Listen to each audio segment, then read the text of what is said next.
Hello everybody. इससे पहले ही video में हमने डिस्कस किया था image formation.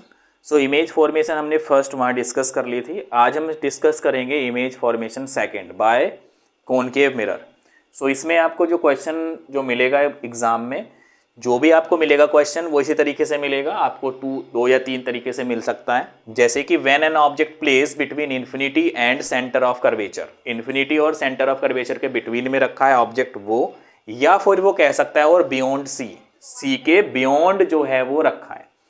Where is image formed, ये पूछ रहा है कि कहाँ इमेज फॉर्म्ड होगी।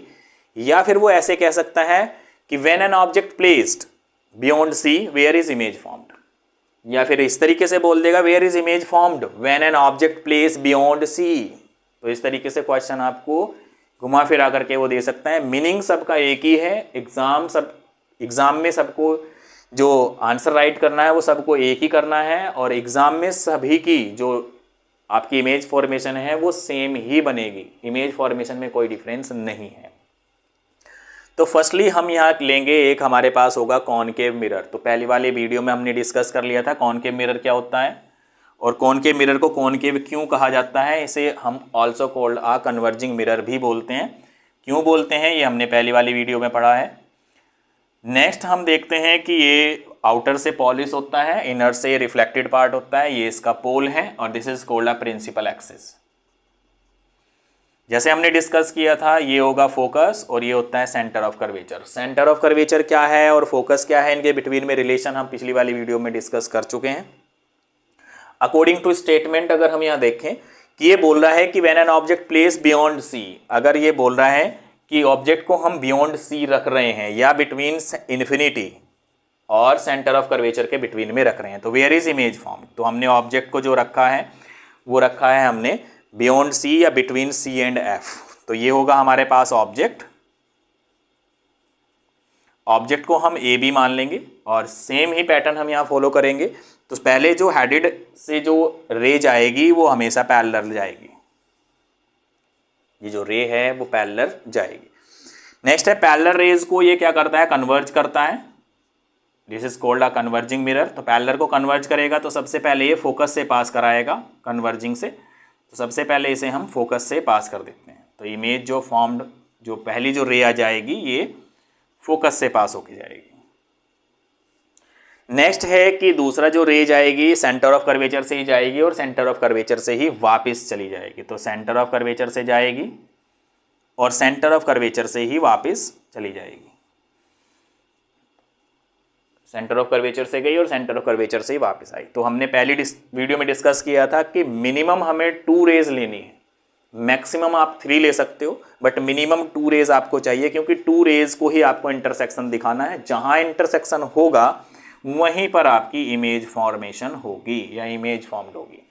तो इमेज जो होगी सिमिलर एज द ऑब्जेक्ट, तो इसे लेंगे ए डैश और इसे लेंगे बी डैश। कभी कभी ये पूछते हैं बच्चे कि सर ये क्यों हम इसे सी डी क्यों नहीं ले सकते, क्योंकि ये हमारा जो ऑब्जेक्ट है उसी से ही तो हमारी इमेज बनी। तो सिमिलर एज द ऑब्जेक्ट बनेगी, तो सिमिलैरिटी आपको जो ऑब्जेक्ट की है वही सिमिलैरिटी आपको इमेज की दिखानी होगी। मीन्स डैश की फॉर्मेशन से मतलब इसका लगभग समांतर, इसी के ही जैसा।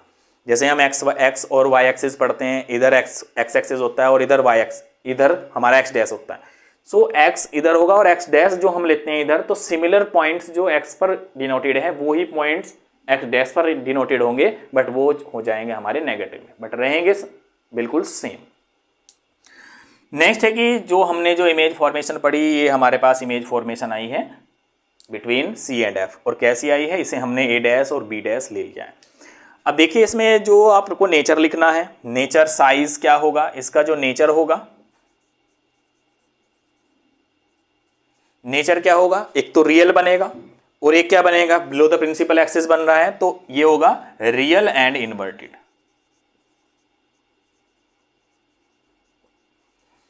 सेकंड साइज क्या होगा, इसका जो साइज होगा, देखिए ये जो साइज है इज द ऑब्जेक्ट, ये ऑब्जेक्ट है, ये आपकी इमेज है, और इसे कह सकते हैं इमेज डिस्टेंस, ये v होगा इमेज डिस्टेंस, और ये फोकस है f, और ये आपका ऑब्जेक्ट डिस्टेंस है u। जब आप क्वेश्चन सॉल्व करोगे तो उसमें आपको बार बार ये चीज़ लिखने पड़ेगी, और वहाँ आप सीख जाओगे। ये हो जाएगा हमारे पास नेगेटिव, क्यों होगा नेगेटिव, हमने पहले भी डिस्कस किया है, क्योंकि ये एक्स डैश के पैरेलल चल रहा है, ये भी हमारे पास नेगेटिव होगा। तो साइज क्या होगा, साइज हमेशा ऑब्जेक्ट से छोटा ही होगा, तो साइज होगा less than object.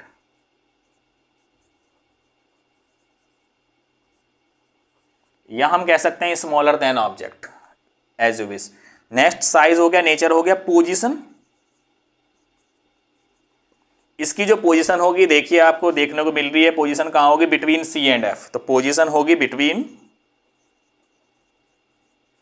C and F, mean centre of curvature and F.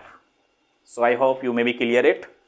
इतना बना दोगे तो आपको 2.5 मार्क्स मिल जाएंगे। इसका भी मिलते हैं मार्क्स, और इसका तो सबसे ज़्यादा मार्क्स मिलते ही हैं आप। So thank you.